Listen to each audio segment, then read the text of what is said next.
Okay. So, good afternoon. I see that we have people coming in for this Fleet Forum Wednesday webinar. I suggest that we give it a minute before we start, because I know that we have quite a lot of people interested in this topic. So let's wait until people are in, and then I will hand over to Bo.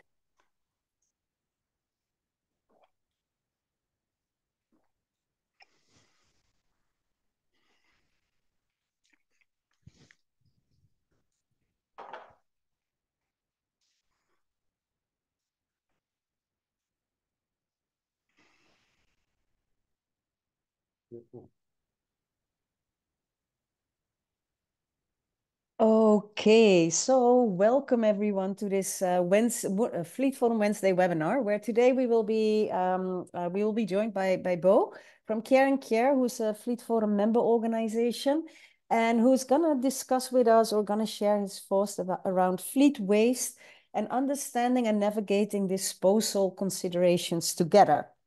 I see already that people are using the chat. Please do so. Use the chat to introduce yourself, where you're from, where you're based, which organization you are working for.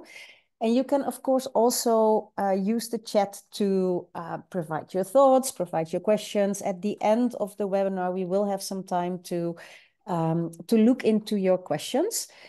What I also will do, and that is a new thing, so bear with me for a second, is to turn on our new caption technology, which is a feature that you can use if you don't want to, well, if you're not so familiar in listening to this in English, then you can use the translation app that I'm gonna activate soon to read the translated captions in the language of your preference.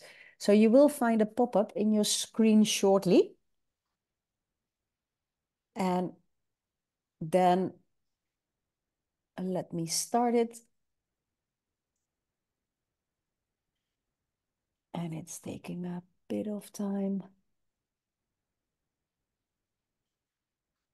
So you will get a pop-up in your screen. So if you want to listen to this session in any other language, use that so that everything is clear for you. So without further ado, I will hand over to Bo. And at the end of this webinar, I will get back to you. So enjoy.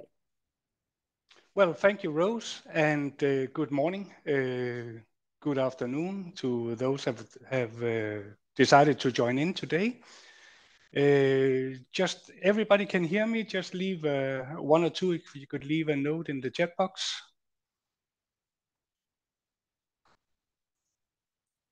That's good. I got a thumbs up there. You should now also be able to see my screen. Is that correct? And there was another one. So I think we are good to go. Today we'll be discussing fleet waste. This is a growing concern to members of Fleet Forum, and I guess to development organizations in general. Let me see if I can come down. So we have waste produced from vehicles when they are manufactured. And you can largely say that the bigger the vehicle, the more material that goes into it, the more waste is produced during the manufacturing process. You have waste when the vehicle is used. That means if you drive a lot of kilometers, you have it serviced a lot, then you produce more waste than if you don't use it that much. And then finally, you have the largest amount of waste is actually when the vehicle is disposed, where you have 1, 2, whatever, 3 tons of scrap that then needs to be disposed. In this presentation, I would like to look at the waste generated from vehicle service and maintenance, and how to go about it in very simple terms. So I think the whole idea is that what is easy to do is what we should start by doing instead of making it too complicated in the beginning. But if we just look at the waste that is generated from vehicle service and maintenance operations, it's engine oil, it's filters, the oil, fuel, and air filters. It's the brake components, that's the pads and the discs, and the shoes and the drums, and it's tires. And then it's other fluids and lubricants from the brake system, from the transmission, transfer case, differential, cooling, etc. And then starter batteries, and also from the service operation, you're producing various metals as you're replacing items, plastics, fabrics, racks, oil racks, and paper, of course. So what considerations should you do to waste handling from fleet maintenance? Well, in my view, let's make it simple. Let's start to sort and store the waste correctly, meaning sort it into waste groups. Be aware of how it's handled with regards to personal protection equipment and also handling machinery. And then to apply correct storage to avoid contamination from leakage and spillage from the containers. Then to take it off your own compound, it can either be collected or you can drive it to collection points that are already established in the market. Make sure that it's a safe transportation and make sure that it's also documented what has been collected. You can compare that to what you actually had accumulated in storage. And then make sure that you are in compliance with the local regulations, if any.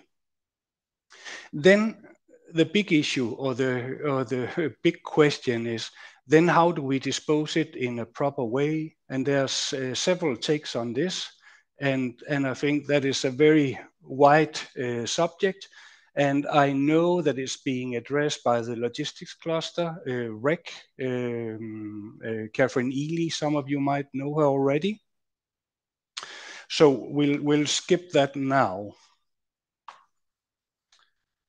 So if we are talking about vehicle servicing, I would like to ask the question, and you can leave your thoughts in the chat box.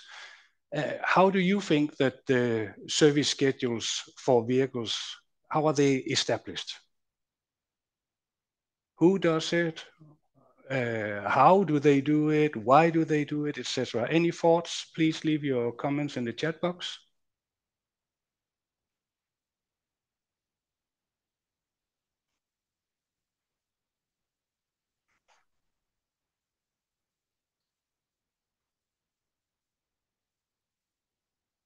Yeah.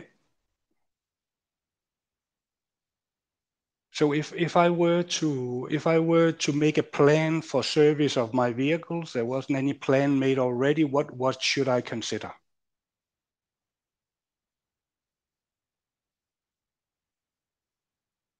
Let me lead you.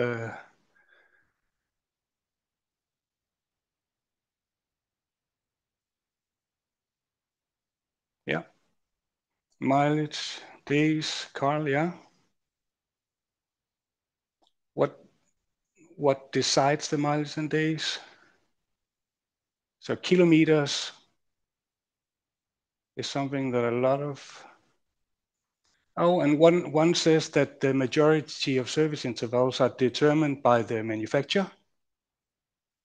And I guess that's correct to a certain extent. Yes, good. I think that in my view, and I should give you the background from, from where I'm speaking, I was the national after-sales manager in Mozambique for Motorcare. At that point in time, it was still the official Nissan distributor in the market. So I have been heavily involved with the after-sales area, including service schedules. And in what it turned out actually that in Mozambique, it was actually the manufacturer and the dealer that looked at the conditions in the market. The conditions could be driving conditions, competition in the market, what does the other do, and based on that you issued a service schedule. And it can be changed as conditions change, including competition. So if the competition is increasing service schedules or intervals in between services, the other manufacturer, we also changed it, yeah? So when you look at it, you say what needs to be serviced. And in vehicle servicing terms, it means you can either replace the item or you can adjust the system, like the handbrake, for instance, or you can check engine oil, for instance, or brake fluid. That's the service requirements. What is it that we have to look at? And then it's the intervals. Then how often should we do it? And some of the things that you're looking at is, as you pointed out correctly, it's the mileage that the vehicle is doing. It's the time, it's the driving conditions, it's the user's conditions. Is it a taxi, or is it going with heavy loads, or is it a passenger vehicle that goes in town? So these are the various considerations that you can do, not limited, but some of the considerations. In preparation for this webinar, I just Googled service and maintenance schedules and pictures, and I just picked two that I copied in here. And what is interesting to see is that there is a big difference in the intervals. So if we look up here for the first, we can see that the service interval is at 1,000, 5,000, 10,000, 15,000, etc.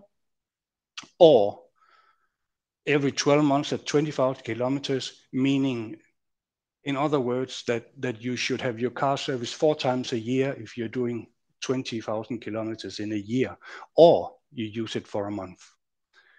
On the other side, and I guess it's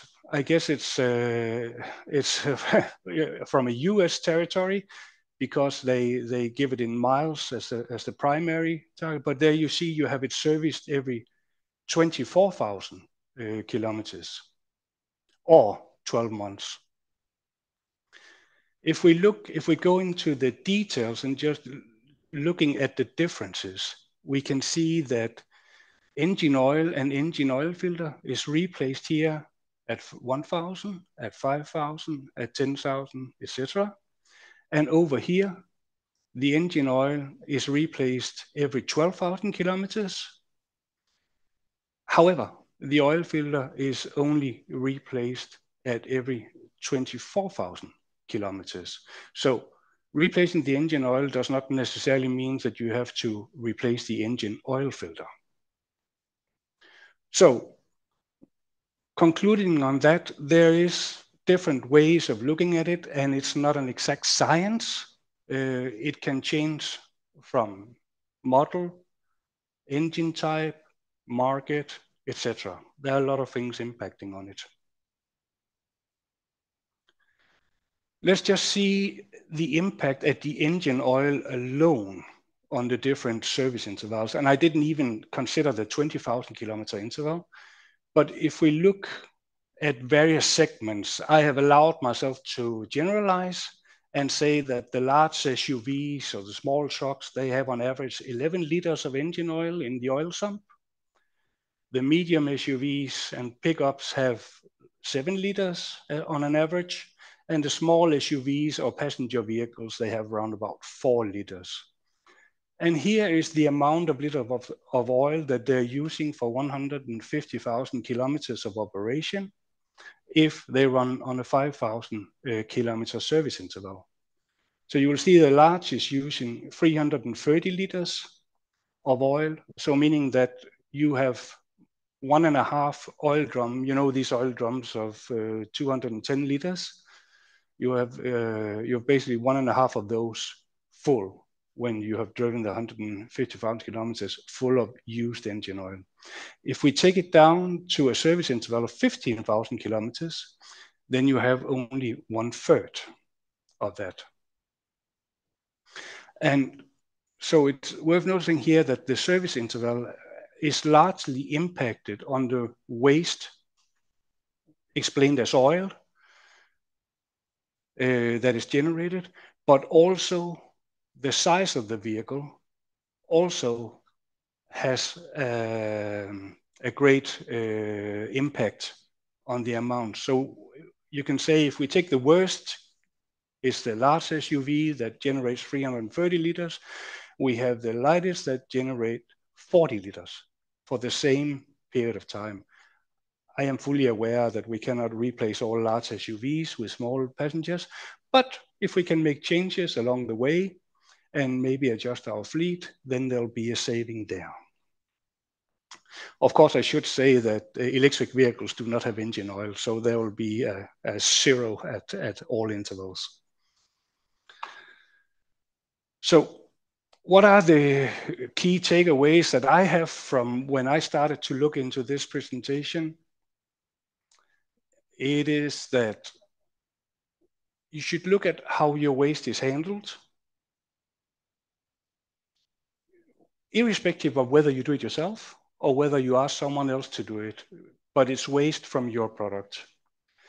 Check if there are any local regulations and then issue standards for handling and collection and disposal of the fleet waste. Try to engage with the waste collectors that you have in the market to understand what are the conditions in your market. In some markets, they don't have the facilities to recycle or to reuse waste, and they put it on a dump.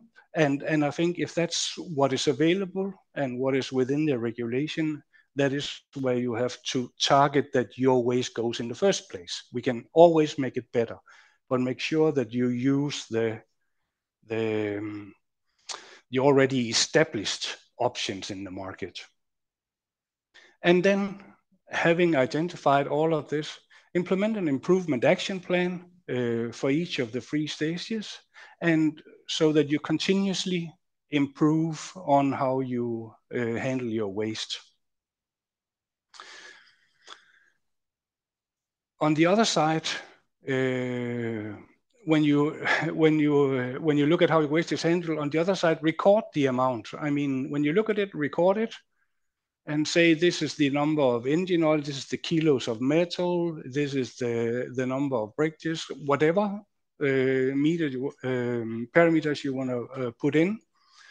Work out new ideas to reduce the waste volume. I just showed you that the service interval could be one to look at, and then invite the stakeholders to contribute to the process. And who's the stakeholders in this case? It could be your supplier of the vehicles, it could be the servicing workshop, it could be local authorities, but ask them to contribute to make it a better situation. And then, and then make the changes. And then, very important, if you are adjusting your service schedules or the items that you replace, just test and check if there is an impact to the transport operation. I mean, is the product still running good? Is it serving you well? And then, coming back to the start, measure the outcome by recording the amount of waste that you are generating. Yes.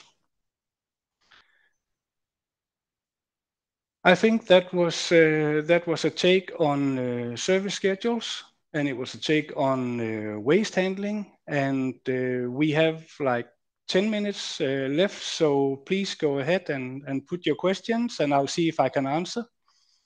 Okay, thanks, Bo. We already have a question, but I would like to invite everybody to write down any questions that you would like to ask.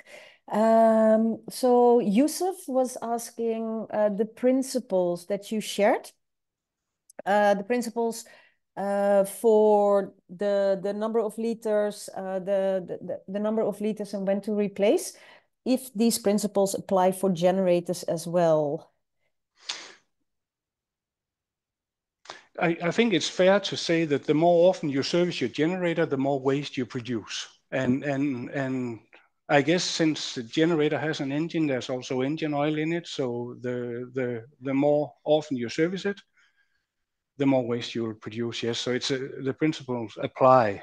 Then the liters, I'm not so sure. It's all depending on whether it's a big generator, I guess, or it's a small generator, how much engine oil you have in it. Yeah. Okay, okay. And then thanks, Bo. And then Benoit, it was not really a question, but it was more a statement, I think. He's mentioning oil testing is used by major companies as to adapt or postpone the oil change of their vehicles genset. And the way I take it is, but maybe Benoit, correct me if I'm wrong, is that you're saying, okay, large companies are already doing this oil testing as a best practice, but maybe I'm wrong. Yeah. I think that it's I think I myself I'm very careful not to make it into a scientific thing, because there's a lot of things that impacts on the service schedules. Um, I mean, and it's it's not to talk bad about vehicle dealers or servicing garages, but I mean, I've been in one. We have one interest, and that is to get the customer in as many times as possible to increase the revenue that we are doing. On the other hand, our fear is that we are doing it too often, so that the customers will run away to the competition. So what I'm trying to say is that it's not a scientific thing. How long can you drive a vehicle with the engine oil that's in the engine? There is a lot of flexibility or elasticity in that question. Okay. Tarek takes it from a different approach. He says electric vehicles don't have engine oil, but they do have transmission oil, which requires oil change, right? So that's maybe that needs a confirmation or not. I'm not so sure. I'm not so sure. I think most new vehicles today, the transmission is what we call the FFL transmission, and that means they're filled for life, meaning that the oil that is in them when you receive the product is also the oil that they are disposed with. But I can check into details. I mean, we have the Nissan Leaf, so I can see the service schedule on that. And maybe find an answer to that. Okay. Susanna says, I wonder what is the best approach to setting up the maintenance schedule? What would be your advice if you consider countries such as Ethiopia or DRC? Yeah, what I would do is that I would always contact the seller and the servicing party and say, this is my concern. I would like to reduce my waste. One of the things is increasing the service interval. What do you think about that? So I'll enter a negotiation with some that has the technical background and sort of underwrites that, yeah, let's try to make the change. I would invite them in, and let them be a part of the solution. I'm sure that they'll accommodate you. Okay, so basically you're saying, okay, gather around the table with your stakeholders and Exactly. come up with a solution, try it, test it, measure it, and see, okay, does this keep the vehicles running, because that is the most important thing, right? But Yeah. also at the same time reduce the fleet waste at the start. And Um, and and yeah. remember that you are in the steering wheel, so you can listen to them and hear what they say, and you can check out what is the competition in the market doing. So you yourself, you should not allow them to make the decision for you, but you should consider their input, their valuable input, to make a decision. Yeah, yeah. And maybe as a in addition to that, it's also good to know what other colleagues in other organizations are doing, right? To reach out to fleet managers in UN agencies or INGOs to see, okay, what are they doing? Um, we have a question from Cecile, and the question is, do you consider to reuse the oil? What would be the best process to treat it? I, to reuse oil, I am not too happy about. I would rather dispose it. There are several ways that you can dispose engine oil. What we do here in Denmark, what we do is that we make it into fuel that we then use to generate heat and electricity for households in central places. And it's burned at very high temperature, so meaning that the toxic portions of it will not be there. It's filtered out, and you get the energy. And then we don't need to burn coal or other fuel to get the energy and the heat. That's one way of doing it. Some are a little bit more sophisticated. Then they turn it into other lubricants that might not have to be so pure. But again, it's at the very end of the line, so it's technology driven when you dispose it. I had a long, because it's a general issue. I had a long talk with Catherine Ely from REC at the logistics cluster, and we agree that the solutions might not be there in all markets, but it's still better to collect and store together instead of trying to dispose it on your own compound. If it makes any sense. Yeah, no, I fully agree to that. Yeah. Tarek is saying, oh, I read in the service book of vehicle and engine manufacturers, and they clearly state that the service interval is also linked to the fuel sulfur content. So the higher the sulfur content in the fuel, the shorter the service interval would be. Yeah. And again, you're absolutely right. The more dirty the fuel is, the higher the need for instance, engine oil replacement, as you get residue from the fuel that gets mixed with the oil. So it's correct. But again, even though that you maintain the same frequency of service, do you then have to do the same things over and over again? So you see that there's two sides of this. So it could be says, yes, I'll replace the engine oil every 5,000, but I'll only replace the filter at 10,000 because it doesn't get clogged up. Okay, I think we have time for one more question. Miroslav says, he's asking for some advice. What is your proposal or solution for final disposal of fleet waste after collecting and segregation if there is no entity or company collecting or buying that waste in remote places such as DRC or South Sudan, Central African Republic? For example, the drums of used oil, filters, brake pads, discs, etc. Yeah, and I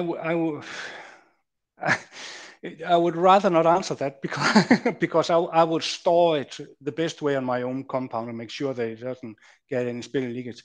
But I'm leaving a legacy for those that come after me because there will be something to clean up. But I think it's better than just throwing it around, dumping it in the river, whatever. It's better to store it in a safe way, Yeah. and let people know that it's there. But with regards to the actual disposal, this is very much, like I said before, it's very much technological driven. So it's we really have to dive in deep to understand what happens to our metal. Yeah. I had a, if I may, I had a long discussion with Stena Recycling. Some of you might remember Marcus that participated last summer on the conference, and he once said to me, he said, I was in Lagos in Nigeria, and I have never seen so many vehicles scrapped at the seaside. And he says, for you, it's scrap. For me, it is steel that I can reuse and that I can sell to make new vehicles. So it's a matter of having the interest to collect. Interest might not be the right word, but there should be enough waste so there's worth collecting and get something out of.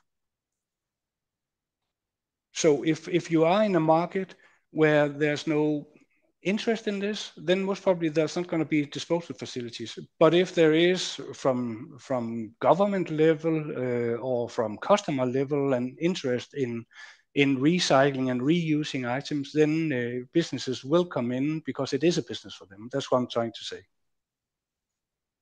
Thanks, Bo. And maybe to add to that, because steel is maybe the obvious part, right? Because that's recyclable and that we can reuse, and that, well, some organizations will see that as a very valuable raw source for their new materials. I also know that some organizations, and some of them might also be on the webinar today. I know MSF, but also ICRC. They are collecting the oil filters, the brake pad, the discs, and even if there's no recycling facility in the country, or if there's no sustainable recycling facility in the country, they are making efforts to truck it to cross-border to make sure that it is disposed of in a responsible way. So Miroslav, maybe also the advice is to team up with these organizations, because then you can all collect it and then you can dispose of it in one go. Feel free to drop me a message if you want me to link up with some of them. So that's an addition from my side. I see. And just to mention also, we have the fleet waste group within Fleetform established. So we are looking at this in depth within Fleetform, right? Yep, that's also true. That's Yeah. also true. Okay. And with that, I mean, I saw that we are already like 2 minutes past past our regular time. I don't know how about you on the webinar, but I get a bit fed up looking at myself on the shared screen from Bo. But Sorry. no, that's fine. That is fine. I would like Sorry to. about that. No worries, no worries. I would like to thank all of you. There were some questions in the chat whether we could share the recording, share the slides. So definitely the recording will be shared. I will discuss with Bo if he's happy to share the slides as well. And I hope to, we already got a thumbs up, so we will do that. And I hope that we will see you next time in our next webinar. Like I said, feel free to reach out to us if you have additional questions around fleet waste management. I hope you enjoyed it, and I wish you all happy Easter. Okay, see you guys next time. Bye-bye. Thank you. Bye-bye.